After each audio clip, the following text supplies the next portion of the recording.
وما يلقاها الا الذين صبروا، نہیں دیے جاتے یہ مرتبہ مگر وہی کہ جو صبر کرنے والے ہیں۔ وما يلقاها، اور نہیں عطا کیا جاتا یہ مقام، الا ذو حظ عظیم، مگر صرف انہی کو کہ جو بڑے نصیب والے ہیں۔ جو کچھ بیان ہو چکا ہے مرتبہ ولایت اور پھر مقام دعوت و عزیمت، گویا کہ اس پوری چیز کو ذہن میں رکھیے۔ محاورہ ترجمہ تو ہم نے یہ کیا تھا کہ نہیں رسائی حاصل کر سکتے ان مقامات تک مگر وہی کہ جو صبر کرے اور وہی کہ جو بڑے نصیب والے۔ لیکن یہاں نوٹ کیجئے کہ اصل میں یہ فعل مجہول ہے۔ لقا یلقی تلقیتن، باب تفعیل سے یلقاہا، یہ لفظ قرآن مجید میں ایک مرتبہ فعل معروف کی شکل میں بھی آیا ہے۔ سورہ دہر میں فرمایا گیا فَوَقَاهُمُ اللَّهُ شَرَّ ذَلِكَ الْيَوْمِ وَلَقَّاهُمْ نَضْرَةً وَسُرُورًا، کسی کو کوئی شے پہنچا دینا، کسی کو کوئی چیز دے دینا، اللہ انہیں نضرتاً تر و تازگی اور سرور عطا فرمائے گا۔ یہاں پر یلقاہا، ہا کی ضمیر کے بارے میں البتہ یہاں پہ عبارت میں کوئی لفظ نہیں ہے کہ جس کو ہم اس کا مرجع قرار دے سکیں، بلکہ گویا کہ یہ تمام مراتب عالیہ مولانا اصلاحی صاحب نے یہاں پسند کیا ہے موعظت اور حکمت۔ یہ دانش نہیں ملتی مگر انہی کو جو صبر کرنے والے ہیں، یہ حکمت نہیں دی جاتی مگر صرف انہی کو جو بڑے نصیب والے۔ مولانا مودودی نے مرتبہ کا لفظ استعمال کیا ہے، یہ مرتبہ نہیں عطا کیا جاتا مگر صرف انہی کو جو صبر کرے، یہ مرتبہ نہیں عنایت کیا جاتا مگر صرف انہی کو جو بڑے نصیب والے۔ میرے نزدیک یہاں مراتب عالیہ اگر جمع کے صیغے میں آئے تو چونکہ واحد کا ضمیر کا صیغہ مؤنث کا اس کے لیے صحیح ہوگا، لہذا ان تمام مراتب عالیہ کو ذہن میں رکھیے۔ وما یلقاہا، نہیں دیے جاتے یہ مراتب عالیہ، نہیں فائز کیے جاتے ان مقامات بلند پر۔ یہ وہی مصرع ہے، یہ مرتبہ بلند ملا جس کو مل گیا، ہر مدعی کے واسطے دار و رسن کہاں۔ یہ رتبہ بلند ملا جس کو مل گیا، ہر مدعی کے واسطے دار و رسن کہاں۔ وہی بات، انداز وہی ہے۔ یہ مراتب عالیہ نہیں دیے جاتے مگر انہی لوگوں کو جو صبر والے ہیں، صبر کریں، اور وہی لوگ کہ جو بڑے نصیب والے۔ یہ یہاں پر نصیب کا لفظ آیا، حظ کا لفظ آیا ہے، قرآن مجید میں نصیب کا لفظ بھی آیا ہے، بڑے قسمت والے۔ یہ لفظ سورہ قصص میں بھی آیا ہے وما یلقاہا الا الصابرون، صبر ہے اصل شے اس میں۔ یہاں تو دو چیزیں جمع کی گئی ہیں، وما یلقاہا الا الذین صبروا وما یلقاہا الا ذو حظ عظیم، لیکن سورہ قصص کی آیت نمبر 80 میں فرمایا وما یلقاہا الا الصابرون، اصل شے صبر۔ اس حوالے سے سورۃ العصر سے جو ہمارے یہ اسباق شروع ہوئے تھے وہاں بھی آخری لفظ صبر تھا۔ آیت البر میں بھی والصابرین فی البأساء والضراء وحین الباس، اسی طریقے سے واصبر علی ما اصابک تیسرے سبق میں، اور یہاں پر بھی وما یلقاہا الا الذین صبروا، صبر ہو، سہار کا مادہ ہو، برداشت کا مادہ ہو، جھیل جانے کی صلاحیت ہو، قربانی کی استعداد ہو، اگر یہ ہے تبھی یہ مقامات بلند اور تبھی یہ مراتب عالیہ جو ہے وہ انسان کو مل سکتے ہیں۔ اللہ تعالیٰ سے دعا کرنی چاہیے اللہ تعالیٰ ہمیں انہیں شامل کرے۔ اللہم ربنا اجعلنا منہم۔ اب آخری آیت پر آئیے وَإِمَّا يَنزَغَنَّكَ مِنَ الشَّيْطَانِ نَزْغٌ فَاسْتَعِذْ بِاللَّهِ، اور اگر لگ ہی جائے کوئی چوک یا چھوت یا کوئی وسوسہ تمہیں شیطان کی جانب سے، یہاں لفظ نزع جو آیا ہے اسے سمجھ لیجئے، نزع، اور یہ بھی فقہ اللغہ کے اعتبار سے ایک دلچسپ موضوع ہے۔ نزع عین کے ساتھ اور نزغ یہ غین کے ساتھ ایک صرف نقطے کا فرق ہے، اور جو قرب ہے ان کے جو حروف اصلیہ ہیں ان میں جو قرب ہے انہی کے اعتبار سے معنی میں بھی بہت قرب ہے۔ نزع کے معنی ہے کسی شے کو کھینچ، عالم نزع جبکہ جان کھینچے گی انسان کے اندر سے، نزع کھینچ۔ تنازع کہتے ہیں جبکہ دو فریق کھینچم تان کر رہے ہو، یہ بھی کھینچ رہا ہو اپنی طرف، وہ کھینچ رہا ہو اپنی طرف، نزع کے معنی کھینچ۔ نزغ کے معنی داخل ہونا. چنانچہ امام راغب نے بہت خوبصورت تعبیر کی ہے. نزغ کیا ہے؟ دخول فی امر لافسادها، کسی معاملے میں داخل ہونا، دخل دینا، دخل انداز ہونا اس کی فساد کی نیت سے، اچھی نیت سے نہیں. یہ معین ہے البتہ یہ پہلو، دخل در معقولات لیکن کسی بدنیتی سے، فساد کے لیے، اس کو خراب کرنے کے لیے، اس معاملے کو ناکام بنانے کے لیے، اس انسٹیٹیوشن کو کرپٹ کرنے کے لیے، یہ نزغ ہوگا. تو گویا کہ بالمقابل ہے یہ نزع اور نزغ. نزع کھینچنا، نزغ داخل کرنا یا داخل ہونا لیکن کسی شے کو بگاڑنے کے. یہ بات جو ہے اما ینزغنک من الشیطان نزغ فاستعذ باللہ. اب نوٹ کیجئے یہ بھی قرآن مجید میں 2 جگہ پر یہ آیت آئی ہے، صرف ایک فرق کے ساتھ. چنانچہ سورہ اعراف کی آیت نمبر 200 بالکل یہی الفاظ، وَإِمَّا يَنزَغَنَّكَ مِنَ الشَّيْطَانِ نَزْغٌ فَاسْتَعِذْ بِاللَّهِ. فرق کیا ہے؟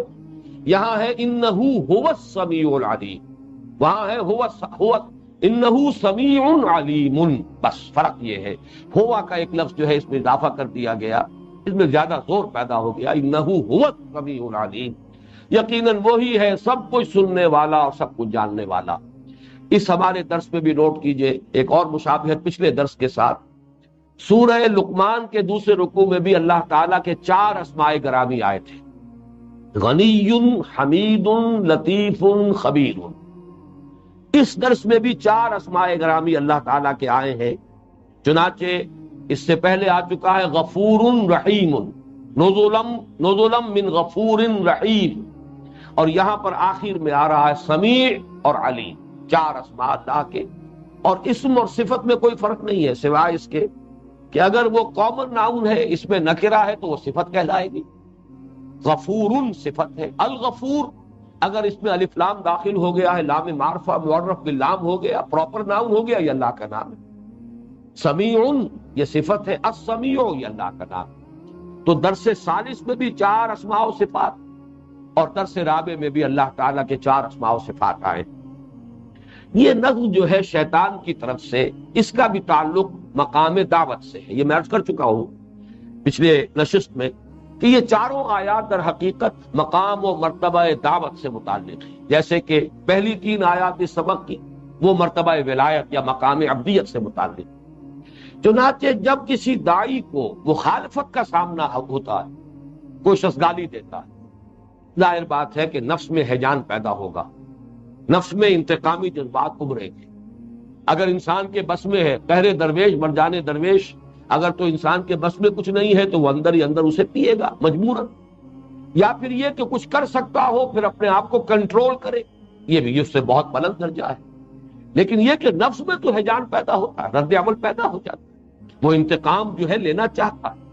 لہذا یہاں فرمایا کہ شیطان در حقیقت تمہیں اکسائے گا، تمہاری بات کو ناکام کرنے کے لیے، تمہاری دعوت میں اڑنگے ڈالنے کے لیے، تمہاری دعوت کی مخالفت کو اور مشتعل کرنے کے لیے. اما ینزغنک من الشیطان نزغ، یہاں بھی نوٹ کیجئے کہ یہاں واحد کے صیغے سے خطاب حضور کو ہو رہا ہے. اس لیے یہ نہ سمجھیے کہ یہ چیز حضور صلی اللہ علیہ وسلم کی شان سے بہت ہی گویا کہ بعید ہے، چونکہ طبع انسانی حضور میں بھی موجود تھی، اور بر بنائے بشریت، تقاضائے بشریت، بہت سی چیزیں حضور سے ظاہر ہوتی تھی. جیسا کہ میں عرض کر چکا ہوں، آپ کے صاحبزادے حضرت ابراہیم کا انتقال ہوا، آنکھوں میں آنسو آ گئے، اور ایسا بھی ہوا. ایک موقع تو کم سے کم حضور کی زندگی میں وہ موجود ہے جس پر کہ قرآن مجید کی گواہی ہے کہ غزوہ احد کے دوران جب حضور صلی اللہ علیہ وسلم زخمی ہوئے ہیں، آپ کے چہرے مبارک پر تلوار کا وار پڑا ہے، 2 دانت آپ کے شہید ہوئے ہیں، یہ رخسار کی ہڈی جو ہے خود کی کڑیاں اس میں گھس گئی، اور ان کو جب نکالنے کی کوشش کی گئی ہے تو ایک صحابی کے دانت ٹوٹ گئے، اس طریقے سے وہ پیوست ہو گئی، دانتوں سے پکڑ کر کھینچا ہے، اور پھر جب وہ نکلی ہے کڑیاں تو خون کا فوارہ چھوٹا ہے. اس وقت حضور کی زبان مبارک سے وہ الفاظ نکل گئے، کیف یہدی اللہ قوما خضبوا وجہ نبیہم بالدم، اللہ ایسی قوم کو کیسے ہدایت دے گا جس نے اپنے نبی کا چہرہ خون کے ساتھ رنگین کر، خون سے رنگین، جس پر کہ پھر سورہ آل عمران میں وہ آیت موجود ہے، اے نبی آپ کا کوئی اختیار نہیں ہے، یہ ہمارا اختیار ہے، ہم جس کو چاہے ہدایت دیں، جس کو چاہے عذاب. اور یہ عجیب معاملہ ہے، یاد رکھنے کے قابل ہے کہ جس شخص کا معاملہ سب سے زیادہ تھا اس میں، جس کو سب سے زیادہ دخل حاصل تھا اس کارروائی میں، وہ خالد ابن ولید ہے۔ اور خالد ابن ولید ہی وہ ہے کہ جن کو اللہ تعالیٰ نے حضور ہی سے خطاب دلوایا ہے، خالد سیف من سیوف اللہ۔ ورنہ جو بھی کچھ ہوا ہے مسلمانوں پر، جو آفت آئی ہے وقتی طور پر، عارضی طور پر جو مصیبت نازل ہوئی ہے، اس کے سب سے بڑے ذمہ دار تو خالد ابن ولید تھے۔ تو اس اعتبار سے یہ نوٹ کرنے کی چیزیں ہیں۔ حضور خود فرماتے ہیں انہ لیغان علی قلبی، میرے اوپر بھی، میرے قلب پر بھی کچھ حجاب کبھی کبھی آ جاتا ہے۔ وانی لاستغفر اللہ 70 مرۃ فی کل یوم، اور میں ہر روز 70 مرتبہ اللہ سے استغفار کرتا ہوں۔ اگرچہ زمین و آسمان کا فرق ہوگا، اس کو ہمیشہ پیش نظر رکھیے، ہمارے دل کے حجاب میں اور حضور کے دل کے حجاب میں زمین و آسمان کا فرق ہوگا۔ ہم اپنے حجاب پر قیاس نہ کریں، کار پاکاں را قیاس پر خود مکن، ان کو اپنے اوپر قیاس نہ کیجیے، لیکن یقیناً حضور کا جو مقام بلند ہے اس کے اعتبار سے کوئی تو شے ہے جسے آپ نے اپنے لیے حجاب سے تعبیر کیا ہے، غین سے تعبیر کیا ہے۔ انہ لیغان علی قلبی، چاہے وہ شدت حضوری جو ہے اس کے اندر کچھ کمی آئی ہے، ہمارے لیے حضور کا وہ حجاب بھی گویا کہ ہمارے لیے تو وہ حضوری جو ہے وہ بھی بہت ہی بلند مرتبہ ہوگا حضوری کا، اگر کسی کو اس کی کوئی رمق کبھی مل جائے، لیکن حضور کے اندر جو شدت حضوری کی کیفیت تھی اس میں ذرا سی کمی ہوئی ہے تو آپ اسے اپنے لیے حجاب سے تعبیر کر رہے ہیں۔ لیکن یہ کہ بنیادی اعتبار سے نوٹ کرتے جائیے، اس میں ویسے بھی حضور سے خطاب کر کے پوری امت مسلمہ سے خطاب ہے، اس لیے یہ ہمارے لیے سبق ہے، لیکن یہ کہ اس معاملے کو بھی پیش نظر رکھیے کہ نبی اکرم صلی اللہ علیہ وسلم سے بھی خطاب ہو رہا ہے۔ وَإِمَّا يَنزَغَنَّكَ مِنَ الشَّيْطَانِ نَزْغٌ، اور اگر کبھی شیطان کی، اب نزغ کے لیے کوئی لفظ اچھا ملتا نہیں ہے اردو میں، اس کو چھوت لگ جانا، وسوسہ ہو جانا، مختلف الفاظ ہے، چوک لگ جانا یا چوک لگ جانا، یا آج میں سوچ رہا تھا تو اس کا ایک انداز ہے جیسے کہ آپ کسی کو ٹھوکا دیتے ہیں، کبھی کوہنی سے کہتے ہیں، آمادہ کرتے ہیں، بڑھو آگے کام کرو نا، آپ دیکھو تمہارے سامنے یہ کیا کہہ رہا ہے، تم کیوں جھیل رہے ہو، کیوں برداشت کر رہے ہو۔ تو یہ جو ایک انداز ہے یہ ہے در حقیقت، اس کو شیطان کے وسوسے بھی تعبیر کیا جا سکتا ہے، اور اس کے لیے اکثر لوگوں نے ایک لفظ استعمال کیا، اکساہٹ۔ اگر نفس کے اندر وہ اکساہٹ پیدا ہو ہی جائے، انتقامی جذبات ابھر ہی آئیں، فاستعذ باللہ، تو فوراً اللہ کی پناہ طلب کرو، اس لیے کہ یہ در حقیقت شیطان کی طرف سے یہ غصے کا آ جانا، یہ انسان کے اندر اشتعال کی کیفیت پیدا ہو جانا، یہ در حقیقت شیطان کا حملہ ہے، یہ شیطان کا وار ہے۔ فاستعذ باللہ، اور شیطان سے بچنے کے لیے اللہ کی پناہ میں آ جانا، یہی ہمارے پاس جو واحد چارہ کار ہے۔ انہ هو السمیع العلیم، یقیناً وہی ہے سب کچھ جاننے والا اور ہر شے کا اور ہر چیز کا سننے والا۔ اس میں بھی در حقیقت تواضع کا ایک پہلو ہے، کوئی داعی اپنے آپ کو اس سے بالا تر نہ سمجھے، کسی وقت غصہ آ سکتا ہے، کسی وقت اشتعال طبیعت میں پیدا ہو سکتا ہے، حضور کے زبان مبارک سے وہ الفاظ نکل گئے تو ہم تو آپ کی جوتیوں کی خاک کے برابر نہیں۔ حضرت عائشہ صدیقہ سے ایک مرتبہ ناراض ہو کر حضور نے فرما دیا تمہارے ہاتھ ٹوٹ جائیں، اور یہ کہہ کر آپ تو چلے گئے گھر سے باہر۔ کچھ دیر کے بعد واپس تشریف لائے ہیں تو دیکھا کہ حضرت عائشہ اپنے ہاتھوں کو الٹ پلٹ کے دیکھ رہی، آخر حضرت ابوبکر صدیق کی بیٹی، تو حضور نے پوچھا کیا کر رہی ہو، تو انہوں نے عرض کیا کہ میں دیکھ رہی ہوں، منتظر ہوں آپ کی بددعا کا ظہور کب ہوتا، یعنی میرے ہاتھ کب ٹوٹتے۔ تو اسی وقت حضور گویا کہ یہ بھی ایک اعتبار سے احتجاج کا بڑا لطیف انداز تھا، بڑا سٹل انداز تھا، شکوے کا اور شکایت کا۔ بہرحال اس پر فوراً حضور نے اللہ تعالیٰ سے خطاب کرتے ہوئے عرض کیا، پروردگار میں بھی انسان ہوں، مجھے بھی غصہ آ جاتا ہے، میں اگر غصے میں کسی کو کوئی بددعا دے بیٹھوں تو اللہ اس کے حق میں اسے میری طرف سے دعا بنا دے بجائے بددعا کے۔ تو ان تمام چیزوں میں بھی اصل میں افراط و تفریط سے بچنے کی ضرورت ہے۔ اگر آپ یہ سمجھیں کہ انسان اتنا بے حس ہو سکتا ہے کہ کبھی اسے اشتعال آئے، ایک مرتبہ ہوا ہے کہ حضور مال غنیمت تقسیم کر رہے تھے یا صدقات تقسیم فرما رہے تھے، تو ایک شخص منافق، اس نے بہت ہی ایک گستاخانہ انداز میں کہا، اعدل یا محمد، اے محمد صلی اللہ علیہ وسلم عدل کرو، انصاف کرو، گویا کہ آپ پر ناانصافی کا الزام لگا رہا ہے، رو در رو۔ اس پر حضور کو غصہ آیا، آپ نے فرمایا ان لم عادل فمن یعدل، اگر میں عدل نہیں کروں گا تو کون کرے گا؟ اب ظاہر بات ہے اس میں بھی انداز کے اندر جو ہے تیزی ہے، جواب کے تیش کا کچھ انداز ہے۔ میں یہ چیزیں اس لیے بیان کرتا ہوں کہ اگر تو دین کے اس راستے پر عملاً چلنا ہے تو ان چیزوں میں اس طرز آئیڈیل اور اتنے بلند تصورات اگر ہم اپنے ذہنوں میں بٹھا لیں گے تو چل نہیں سکے۔ اسی لیے قرآن مجید میں 3 مرتبہ آیا ہے کبائر کے بارے میں ذرا اہتمام رکھو، صغائر کی زیادہ فکر نہ کرو، اللہ تعالیٰ معاف فرما دیتا ہے۔ صغیرہ گناہ جو ہے وہ انسان جیسے جیسے نماز پڑھتا ہے دھل گئے، وضو کرتا ہے دھل گئے، مسجد کی طرف جا رہا ہے تو ہر قدم پر جو ہے صغائر دھلتے چلے جا رہے ہیں۔ ان الحسنات یذہبن السیئات، یہ نیکیاں ان بدیوں کو، یعنی جو یہ صغائر ہیں، وہ خود بخود ختم کرتی رہتی ہیں۔ ہاں کبائر، ان تجتنبوا کبائر ما تنہون عنہ، ہاں کبائر سے اگر تم اجتناب کرتے رہو گے جس سے تمہیں رکنے کا حکم دیا جا رہا تو اللہ معاف فرمائے۔ الذین یجتنبون کبائر الاثم والفواحش، وہ لوگ جو اجتناب کرتے ہیں بڑے بڑے گناہوں سے اور بے حیائی کے کاموں سے۔ اور سورہ نجم میں بھی آئے الا اللمم، لمم کہیں کوئی آمیزش ہو جائے، لغزش ہو جائے، کوئی کسی جگہ پر تھوڑی سی، اب اس کی بڑی تشریحات ہیں، لیکن یہ کہ اس میں بھی ایک توازن اور اعتدال کی ضرورت ہے۔ بہت زیادہ باریک بینی، بہت زیادہ غلو، تقویٰ کا حیضہ کوئی جو ہے انسان کو ہو جائے، نتیجہ یہ نکلتا ہے کہ پھر وہ اپنی انفرادی چیزوں میں، عبادات میں، اس میں تو وہ ایک انتہا کو پہنچ رہا ہوتا ہے، لیکن دوسرے خانے پھر اس کی زندگی میں کھلتے ہی نہیں۔ اقامت دین کے مرحلات جو ہے اس پر کوئی پیش قدمی نہیں ہوگی، دعوت کے راستے میں جو ہے پیش قدمی نہیں ہوگی، وہ پھر اپنے ہی آپ کو بنانے میں، سنوارنے میں، اور اپنے ہی تزکیے میں، اور اپنے ہی ظاہر اور باطن کو زیادہ سے زیادہ محاسن سے آراستہ اور پیراستہ کرنے میں لگا رہے۔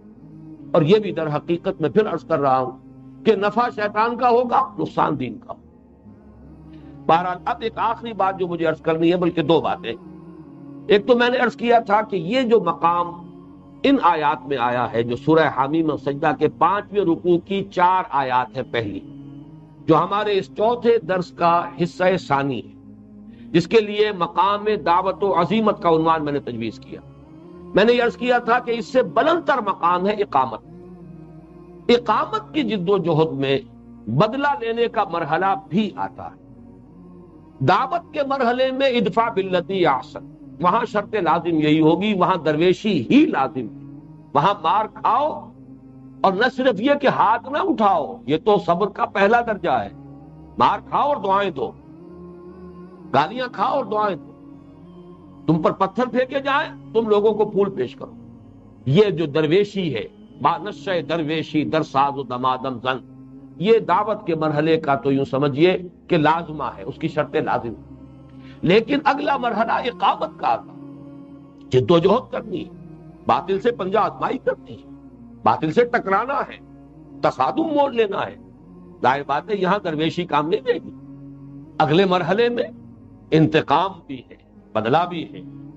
چنانچہ یہ خاص طور پر آج میں نوٹ کرا رہا ہوں کہ یہ جو مثنیٰ میں نے آپ کو سنایا سورہ نحل میں جو مثنیٰ آیا ہے اس آیہ مبارکہ کا، ادعو الی سبیل ربک بالحکمت والموعظۃ الحسنۃ وجادلہم باللتی احسن، اس کے بعد آیت نمبر 126 میں فرمایا وَإِنْ عَاقَبْتُمْ فَعَاقِبُوا بِمِثْلِ مَا عُوقِبْتُمْ بِهِ وَلَئِنْ صَبَرْتُمْ لَهُوَ خَيْرٌ لِّلصَّابِرِينَ، اس کے فوراً بعد کیا ہے، اگر تم بدلہ ہی لو، اگر تم سمجھو کہ تعاقب کرنا ہی ہے، ان کی کارستانیوں کا جواب دینا ہی ہے، تو پھر جواب دو، بدلہ لو اتنا ہی جتنا کہ تمہارے ساتھ معاملہ کیا گیا، اس سے زیادہ تجاوز نہ کرو، بدلہ برابری کا ہو، اس سے بڑھ کر نہیں۔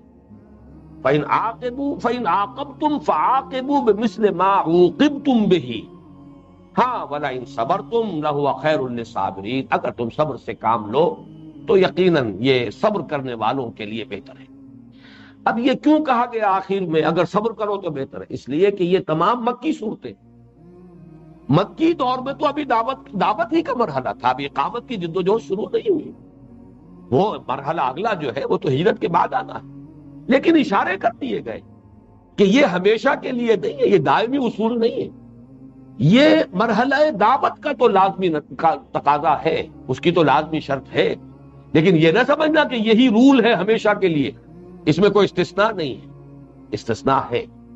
اب جو بات یہاں سورۃ النحل میں 2 آیات میں تقسیم ہو کر آئی ہے، اس کو آپ دیکھیے کہ سورہ حامیم السجدہ اور سورہ شورى، یہ 2 آیات 2 صورتیں ہیں کہ جو جوڑے کی شکل میں ہے، وہ صف میں بالکل برابر برابر ہیں، بالکل ہم وزن بھی ہیں، ایک ہی آیت کا تعداد کے اعتبار سے بھی فرق ہے۔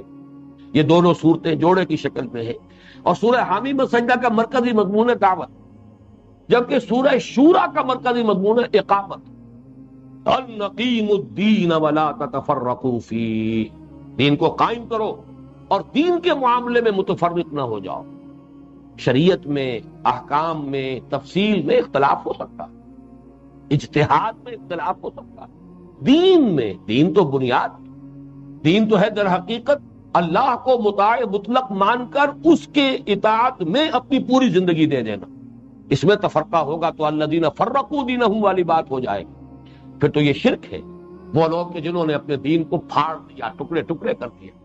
تو یہاں جو فرمایا نقیم الدین ولا تتفرقوا فیہ، اور اس کے بعد جو ہے جو اوصاف بیان ہوئے ہیں اقامت دین کی جد و جہد کرنے والوں کے، ان میں 5 آیات بیان کر رہا ہوں، ویسے وہ 8 آیات ہیں، اور اس میں مثبت پہلو وہ ہے جو پہلی 3 آیات میں آیا ہے۔ یہاں وہ پہلو جو میں بیان کر رہا ہوں 5 آیات میں، وہ ہے کہ بدلہ لینا پڑے تو بدلہ بھی لیا جائے گا۔ یہ نہیں ہے کہ ہمیشہ ہی یہ درویشی ہے اور ہمیشہ ہی یہ آپ کو درگزر ہی لازم ہے، بلکہ ایک مرحلہ آتا ہے اقامت دین کی جد و جہد میں جبکہ بدلہ لینا ضروری ہوتا ہے۔ اب سنیے وہ آیات، والذین اذا اصابہم البغی هم ینتصرون، اور وہ لوگ کہ جب ان پر کوئی زیادتی کی جاتی ہے وہ انتقام لیتے، بدلہ لیتے۔ یہ مقام مدح میں بات ہو رہی ہے، یہ کوئی بری بات نہیں ہے۔ والذین اذا اصابہم البغی هم ینتصرون وجزاء سیئۃ سیئۃ مثلها، وہی بات جو سورہ نحل میں آئی، فَإِنْ عَاقَبْتُمْ فَعَاقِبُوا بِمِثْلِ مَا عُوقِبْتُمْ بِهِ، اتنی ہی برائی ہو، اتنی ہی تکلیف ہو، اتنا ہی گدن پہنچایا جائے۔ تو یہاں بھی فرمایا جزاء سیئۃ سیئۃ مثلها، برائی کا بدی کا بدلہ برائی اور بدی ہے اس جیسی ہی۔ فمن عفا واصلح فاجرہ علی اللہ، ہاں جو معاف کر دے، اصلاح کے لیے کوشاں رہے، اصلاح ذات البین بھی ہو سکتا ہے اور اصلاح معاشرہ بھی مراد ہو سکتی ہے۔ اگر اصلاح کے مقصد سے اگر معاف کیا جائے فاجرہ علی اللہ، تو اس کا اجر اللہ کے ذمے ہے۔ انہ لا یحب الظالمین، یقیناً اللہ تعالیٰ ظلم کرنے والوں کو پسند نہیں کرتا۔ پھر نوٹ کر لیجئے، چونکہ سورت تو ابھی یہ مکی سورت ہے، لہذا جہاں انتقام کی بات آ رہی ہے وہاں بھی صبر کی تلقین ساتھ ساتھ شامل ہے، اس لیے کہ ابھی مرحلہ دعوت کا ہے، ابھی وہ اقامت کے لیے پیش قدمی شروع نہیں ہوئی ہے۔ لیکن اس سے بھی اہم تر آیات آگے ہیں، وَلَا مَنِ انتصر بعد ظلمه، اور یقیناً وہ شخص یہ جو بدلہ اور انتقام لیتا ہے اس کے بعد کہ اس پر ظلم کیا گیا ہو، فَأُولَٰئِكَ مَا عَلَيْهِم مِّن سَبِيلٍ، تو ان پر کوئی ملامت نہیں ہے۔ یعنی یہ جو میں نے ابھی لفظ استعمال کیا تھا پچھلی نشست میں، بھکشو کا سا انداز، وہ تو ہر حال میں، وہ بھکشو ہر وقت بھکشو ہے، وہ تو پوری زندگی بھکشو ہے، اس کی زندگی میں اگلا مرحلہ آتا ہی نہیں۔ یہاں تو یہ ہے کہ بانشہ درویشی درتاز و دمادم زن، چوب پختہ شوی خود راہ بر سلطنت جم زن، یہ مرحلہ میں تو آنا ہے، جب پکے ہو جاؤ، پختہ ہو جاؤ، اپنے آپ کو سلطنت جم پر دے مارو۔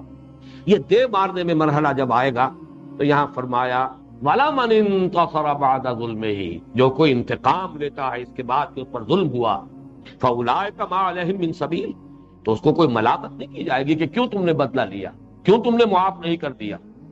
جو بھی بدلہ لیتا ہے اس کو کوئی ملامت نہیں کی جا سکتی، اس پر کوئی الزام نہیں ہے۔ انما السبیل علی الذین یظلمون الناس ویبغون فی الارض بغیر الحق، ملامت کے مستحق تو وہ ہیں، الزام کے مستحق تو وہ ہیں جو لوگوں کے حقوق غصب کرتے ہیں، ظلم کرتے ہیں لوگوں پر، استحصال کرتے ہیں ان کا، ان کے حقوق پر ڈاکہ ڈالتے ہیں اور زمین میں ناحق سرکشی کرتے ہیں۔ اولئک لہم عذاب علیم، اس دنیا میں بھی ان سے انتقام لیا جائے گا، بدلہ لیا جائے گا، اور آخرت میں تو ان کے لیے دردناک عذاب ہے ہی۔ لیکن پھر دیکھیے یہ ہے وہ قرآن مجید کا اعجاز، کس طرح دونوں چیزوں کو بار بار ملا کر لائے ہیں۔ وَلَمَن صَبَرَ وَغَفَرَ إِنَّ ذَلِكَ لَمِنْ عَزْمِ الْأُمُورِ، ہاں جو صبر کرے اور معاف کر دے یہ بڑے ہمت کے کاموں میں سے۔ دونوں چیزیں سائیڈ بائی سائیڈ، برابر برابر، تکرار اور اعادے کے ساتھ۔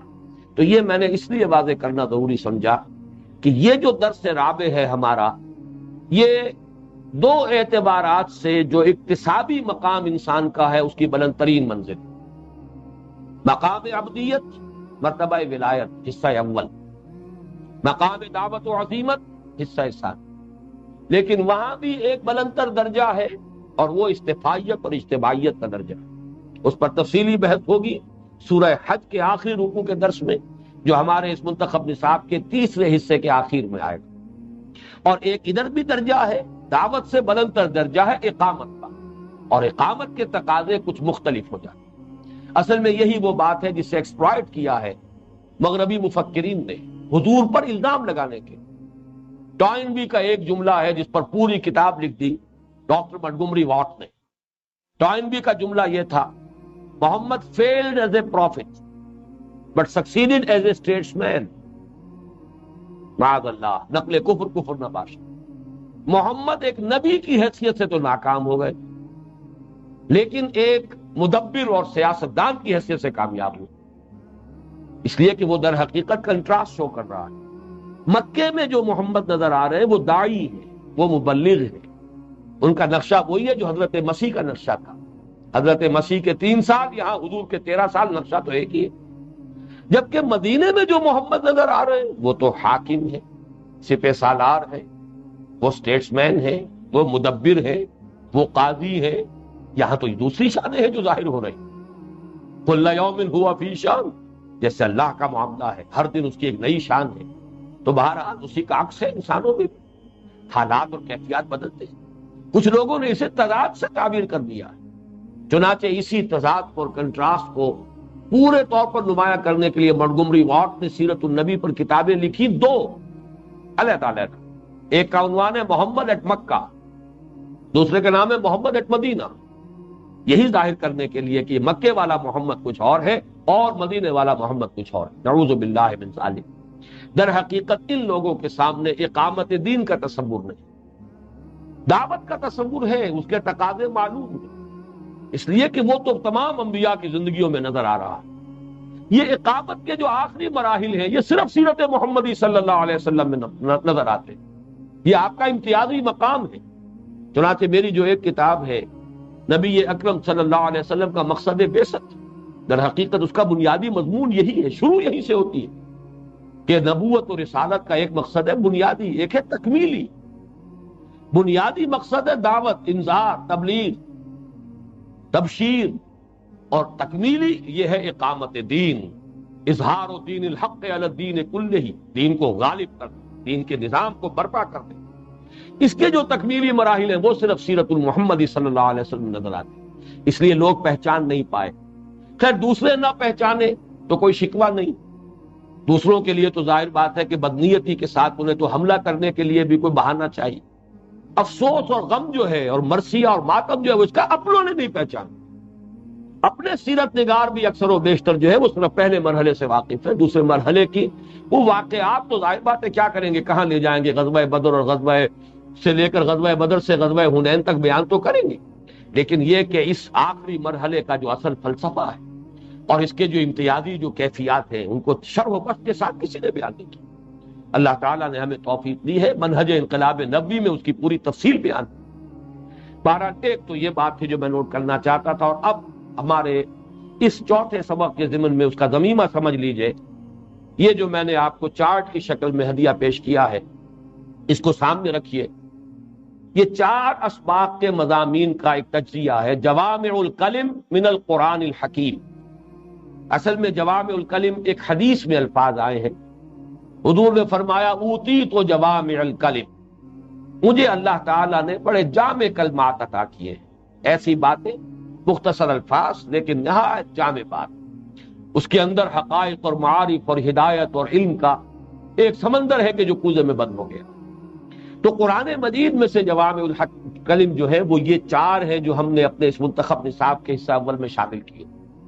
اگرچہ جیسا کہ میں نے عرض کیا اور بھی ہے قرآن مجید میں، اور ایک جو ہے خاص طور پر سورہ حج کا آخری رکوع، یہ ہمارے تقریباً وسط میں آئے گا. اس منتخب نصاب کے 3 حصے ختم ہو جائیں گے، 3 باقی ہوں گے، تب درمیان میں تاکہ جو بحثیں بہت پھیل چکی ہوں گی مختلف گوشوں میں، پھر وہ سمٹ کر ایک مرکز پر آ جائیں. اس میں نوٹ کیجئے کہ نیچے میں نے لکھا ہے بیس لائن، افقی قاعدہ. یہ بیس ہے، ہاریزونٹل بیس. اس بیس میں ایمان، اور نیچے دیکھیے ایرو کا نشان. ایمان اگر حقیقی ہے عمل صالح ہو کر رہے گا. ممکن نہیں ہے کہ ایمان حقیقی ہو اور عمل درست نہ ہو. تو 2 کوڑی کا نہیں وہ ایمان، کیا اس کی حیثیت، کیا قدر و قیمت. لیکن حقیقت یہ ہے کہ ایمان واقعی ہو، حقیقی ہو، یقین قلبی کا ہو، عمل پر اس کے اثرات ہوں.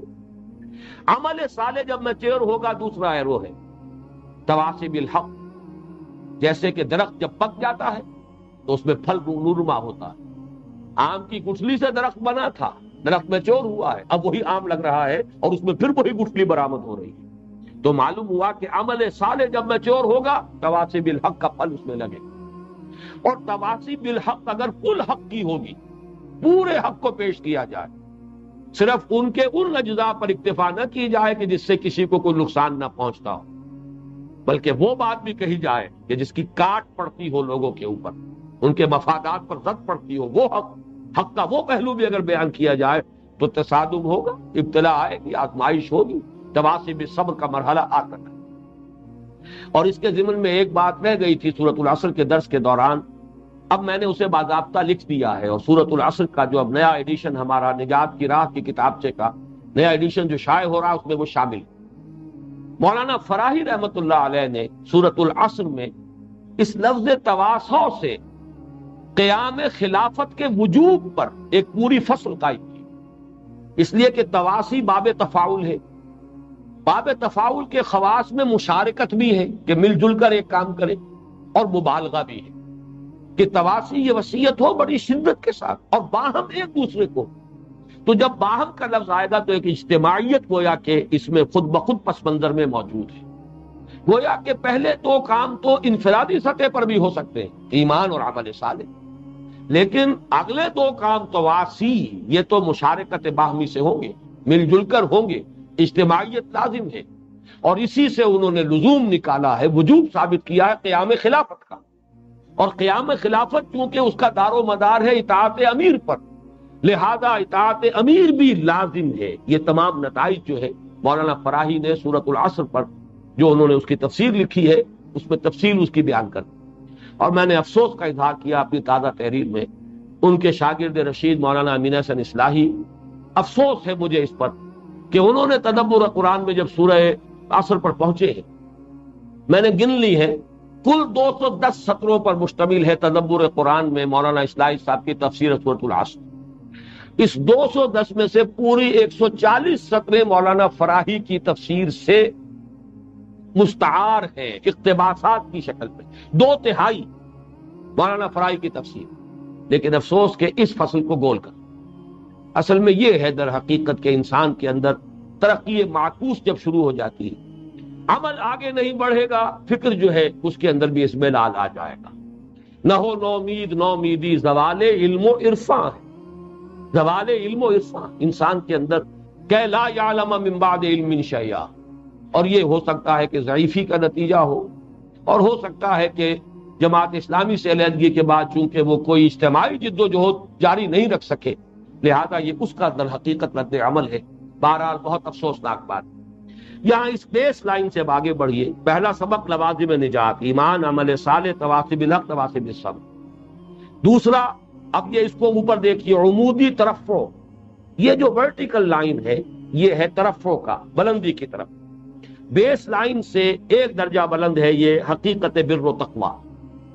نوٹ کیجئے، ایمان کے ضمن میں وہاں ایمان اللہ پر، یوم آخر پر، فرشتوں پر، انبیاء کرام پر، آسمانی کتابوں پر.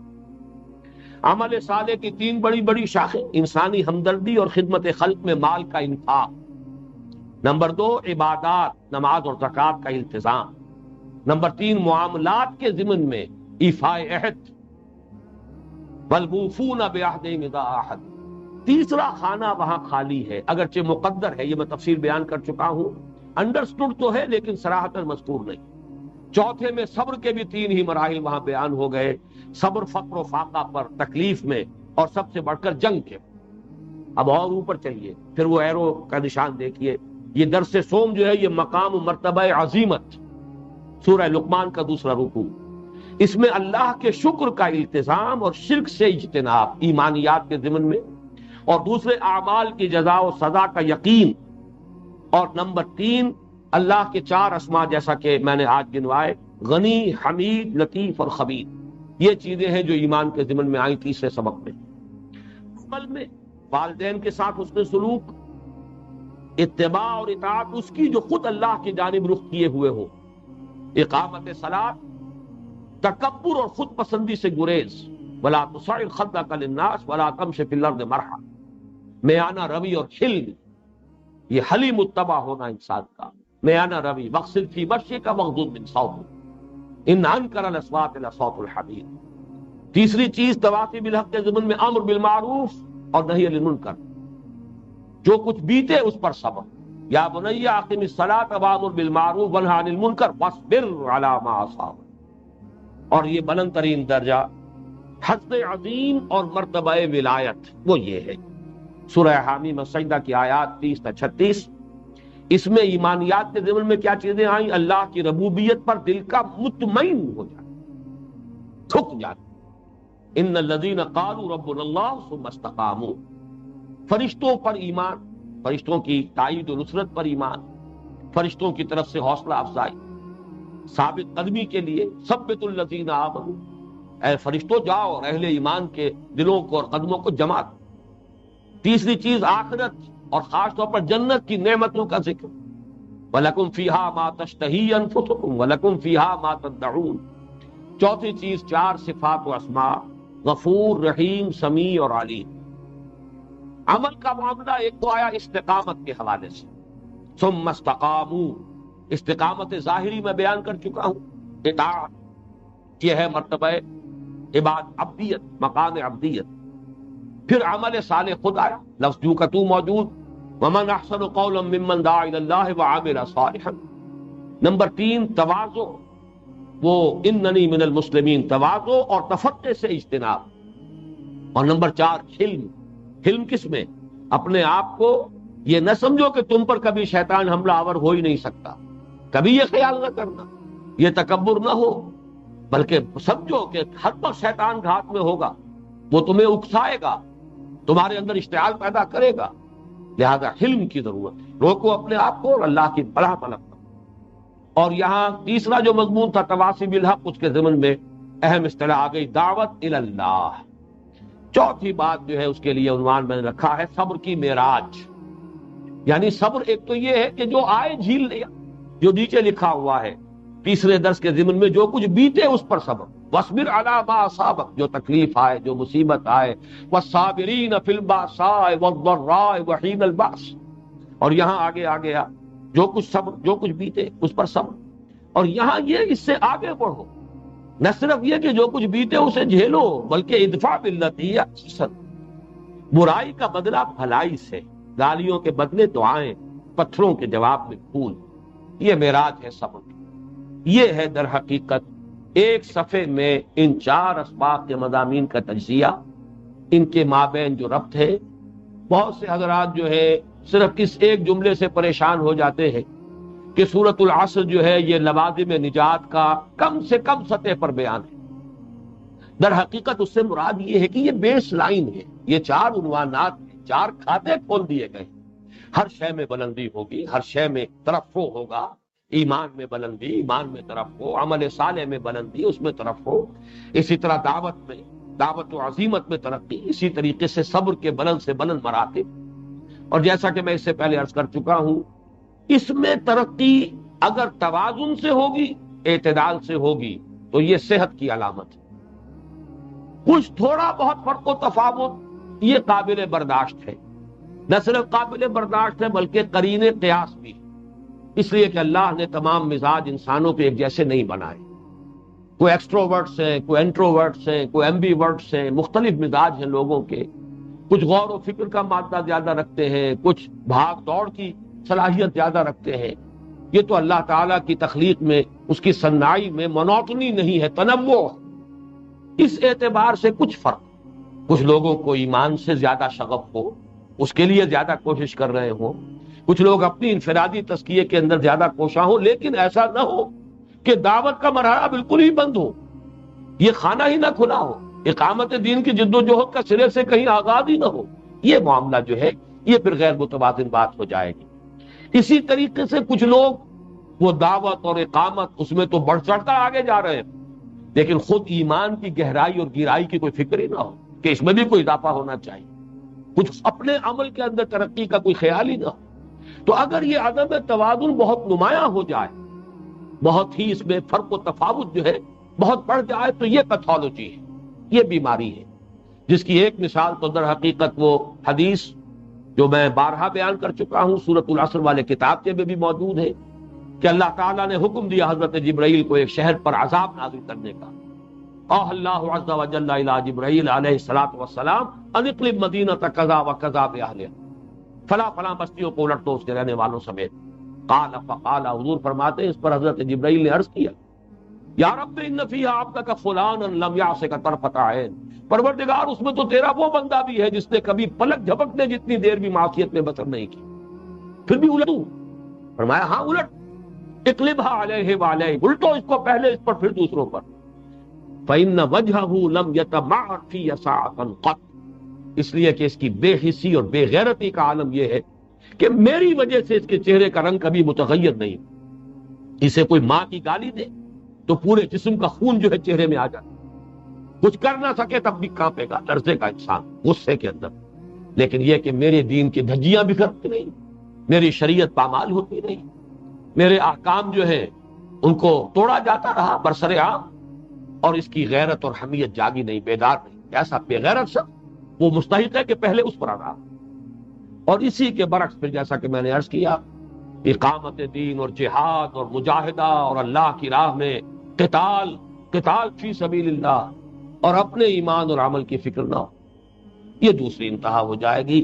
اس عدم توازن سے اللہ تعالی ہمیں بچائے، اور توازن کے ساتھ یہ سورۃ العصر سے آگے بڑھ کر اللہ تعالی ہمیں توفیق دے، ہم یہ وہ مقام جو اس چوتھے درس میں ہمارے سامنے آیا ہے اس تک رسائی حاصل کر لیں۔ اور وما یلقاها الا الذین صبروا وما یلقاها الا ذو حظ عظیم، اللہ تعالی ہمیں بھی اسی کی ایک تعبیر بنا دے عملی۔ اقول قولی ھذا واستغفر اللہ لی ولکم ولسائر المسلمین والمسلمات۔